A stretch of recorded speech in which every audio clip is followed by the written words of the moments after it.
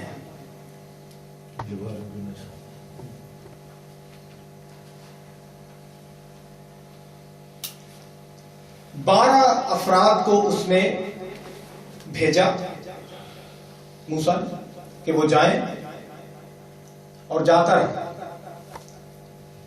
Report بنا کر لائیں، دیکھ کر آئیں کیا ہے.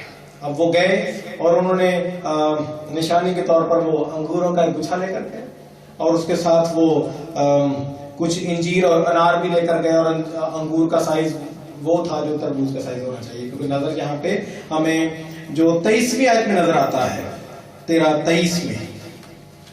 اور وہ وادی اسکال میں پہنچے. وہاں سے انہوں نے انگور کی ایک ڈالی کاٹ لی جس میں ایک ہی گچھا تھا، اور جسے 2 آدمی ایک لاٹھی پر لٹکائے ہوئے لے کر گئے، اور وہ کچھ انار اور انجیر بھی لائے. یعنی ایک گچھا اور لاٹھی کے اوپر 2 آدمیوں نے پکڑا ہوا. اور یہ انگور اور جو میں تربوز ابھی بیان کر رہا تھا، یہ کلیئر بھی ہو جائے گا کہ ہاں. اور میں ایک بات کو یہاں پہ بیان کر دوں کہ جو کرپشن ہے، ابھی چل کر اس کو پڑھتے ہیں. کرپشن جو ہوئی ہے، جو خدا کے بیٹوں نے آدم کی بیٹیوں سے بیاہ کیے ہیں، یہ کرپشن صرف انسانی بدنوں تک نہیں رہی بلکہ یہ زمین تک گئی ہے. ہر چیز کو انہوں نے خراب کرنے کی کوشش کی ہے. ان کے خیال میں جو ادھر دودھ کی نہریں بہ رہی ہیں، یہاں پہ یہ 13واں باب سارا بیان کرتا ہے. شہد اور واقعی دودھ اور شہد اس میں بہتا ہے. میں 27ویں آیت کو دیکھ رہا ہوں، 13-27. اس کو جا کے سارے کو پڑھیں، آپ کو بڑا مزہ آئے گا. یہاں سے میں پھر آگے پڑھنا شروع کرتا ہوں 27ویں آیت سے. اور موسیٰ سے کہنے لگے کہ جس ملک میں تو نے ہم کو بھیجا تھا، ہم وہاں گئے، اور واقعی دودھ اور شہد اس میں بہتا ہے، اور یہ وہاں کا پھل ہے. لیکن جو لوگ وہاں بسے ہوئے ہیں وہ زور آور ہیں، اور ان کے شہر بڑے بڑے اور فصیل دار ہیں. اور ہم نے بنی عناق کو بھی وہاں دیکھا. کہاں دیکھا؟ ملک کنعان میں بنی عناق کو بھی دیکھا. اس ملک کے جنوبی حصے میں تو امالیکی ہیں، اور ہتی اور یبوسی اور اموری پہاڑوں پر رہتے ہیں، اور سمندر کے ساحل پر اور یردن کے کنارے کنارے کنعانی بسے ہوئے ہیں. تب کالب نے موسیٰ کے سامنے لوگوں کو چپ کرایا اور کہا کہ چلو ہم ایک دم جا کر اس پر قبضہ کریں، کیونکہ ہم اس قابل ہیں کہ اس پر تصرف کر لیں، لیکن جو اور آدمی اس کے ساتھ گئے تھے وہ کہنے لگے کہ ہم اس لائق نہیں ہیں کہ ان لوگوں پر حملہ کریں کیونکہ وہ ہم سے زیادہ زوراور ہیں۔ ان آدمیوں نے بنی اسرائیل کو اس ملک کی جسے وہ دیکھنے گئے تھے بری خبر دی اور یہ کہا کہ وہ ملک جس کا حال دریافت کرنے کو ہم اس میں سے گزرے ایک ایسا ملک ہے جو اپنے باشندوں کو کھا جاتا ہے، اور وہاں جتنے آدمی ہم نے دیکھے وہ سب بڑے قداور ہیں، اور ہم نے وہاں بنی عناق کو بھی دیکھا جو کون ہے؟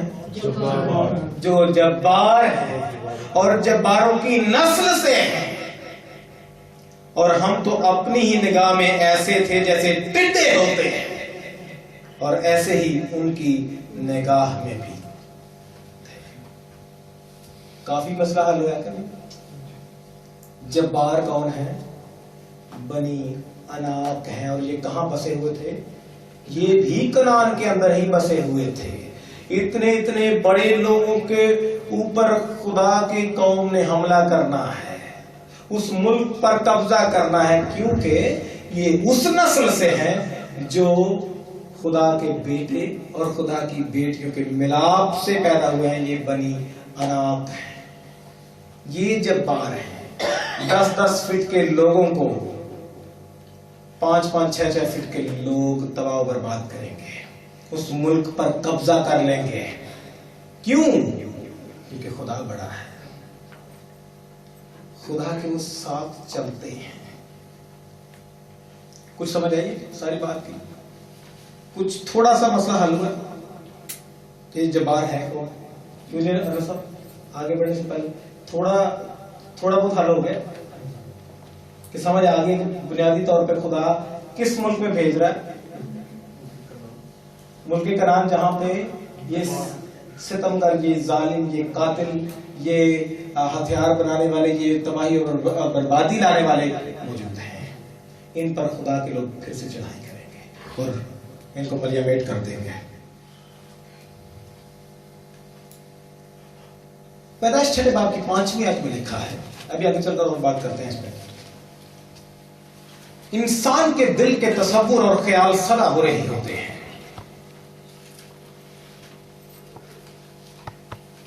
کیونکہ وہ بدی کو پسند کرتا ہے، کیونکہ وہ جبارانہ ذہنیت کو پسند کرتا ہے، بڑا ہونا چاہتا ہے یا نہیں چاہتا؟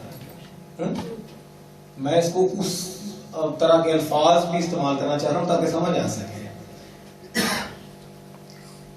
انسان کے دل کے تصور اور خیال سدا ہو رہی ہوتے ہیں، کیونکہ اس کے اندر بڑا ہونے کی سوچ موجود ہے، وہ بڑھتی چلی جا رہی ہے، اور اس کا دل بدی کی طرف لگا رہتا ہے۔ مسلسل اس کا دل جو ہے وہ بدی کی طرف لگا رہتا ہے۔ اس لیے کیا ہونا چاہیے؟ طوفان آنا چاہیے یا نہیں آنا چاہیے؟ آنا چاہیے، کیونکہ انسان کے دل کے خیال سدا ہو رہے ہیں اور اس کا دل مسلسل بدی کی طرف مائل رہتا ہے۔ اس لیے یسوع مسیح پتہ کیا کہتے ہیں؟ جہاں تیرا مال ہے، جہاں تیری جبارانہ سوچ ہے، وہیں تیرا دل لگا رہتا ہے۔ متی 6 باب کی 20 ہے، جہاں تیرا مال ہے وہیں تیرا دل لگا رہے گا، وہیں تیرا دل بھی لگا رہے گا۔ متی 6:21۔ انسان کے دل کو خدا کی طرف لگنے کی ضرورت ہے، خدا کی طرف ہونے کی ضرورت ہے، تاکہ اس کے جو دل کے جو خیالات جو سدا ہی برے ہیں، جو وقفہ بھی نہیں لیتے برائی کرنے کے بعد اگلی برائی کا سوچتے ہیں، اس کی بات کر رہے ہیں، اس کے دل کو اپنی طرف لگانے کی بات کر رہے ہیں۔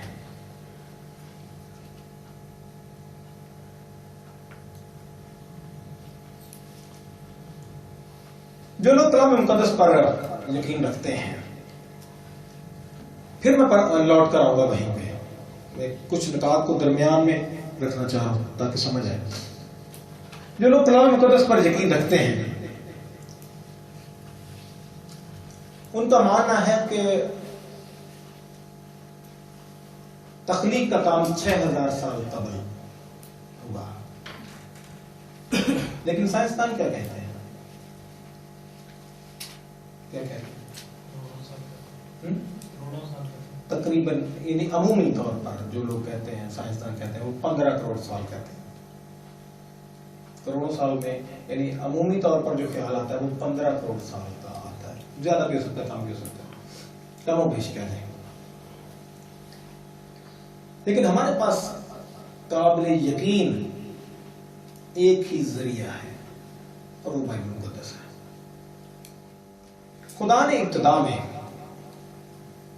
زمین و آسمان کو خلق کیا.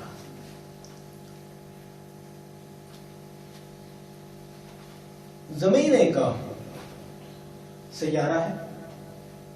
کیوں جی؟ سائنس مانتی ہے اس بات کو. اگر ایک ہی فکرے کے اندر لکھا ہے کہ گاڈ کریٹڈ ہیون اینڈ ارتھ، میں ہیونز اس لیے نہیں کہہ رہا کیونکہ کنگ جیمز ورشن میں ہیون ہی ہے، اور NIV اور دیگر تراجم جو غیر مستند ہیں وہ اس کو ہیونز اس کو صیغہ جمع میں بیان کرتے ہیں. گاڈ کریٹڈ ہیون اینڈ ارتھ. اگر زمین سیارہ ہے تو کیا خیال ہے کہ آسمان بھی کوئی سیارہ ہے؟ کبھی اس کے مطلب غور کرنے کی کوشش کی سر؟ کوئی ایسی رائے کہ یہ ہو سکتا ہے کہ اگر زمین کو ہم بخوشی مانتے ہیں کہ ایک سیارہ ہے تو کیا آسمان بھی کوئی سیارہ ہے؟ کیونکہ ہم محدود سوچتے ہیں اس لیے محدود کام ہوتے ہیں. کیوں جی؟ کیا خیال ہے؟ کبھی اس کے متعلق کبھی خیال بھی گزرا؟ کیا رائے ہے؟ پھر میں وہیں آؤں گا لیکن چلتے ہیں کچھ فاصلہ طے کر کے. کیا خیال ہے؟ پریشانی نہیں بڑھ گئی؟ زمین ایک سیارہ ہے اور انسانوں کے رہنے کے لیے یہ سیارہ ہے. کیا میں درست کہہ رہا ہوں؟ انسان یہاں پہ رہتے ہیں تو اگر آسمان کو بھی کوئی سیارہ مان لے تو کوئی قباحت ہو سکتی ہے؟ وہاں پہ بھی تو کچھ لوگ رہتے ہیں. کیونکہ اگر اس خیال کو لے کر آگے بڑھے، میں حتمی بات نہیں بھی کر رہا، میں ابھی آپ کی سوچ کو کے پیمانے کو بڑھانا چاہ رہا ہوں کہ اگر زمین پر لوگ رہتے ہیں تو آسمان پر خدا رہتا ہے، خدا کا تھا، تو کیا اس کو سیارہ کہنا چاہیے؟ میں مثال دے دیں کہ اتنے بھی لوگ رہنے تو اتنے بھی رہنے، تو پھر ایک نو سیارہ کہتے تو تجھے نو کیوں نہیں کہتے؟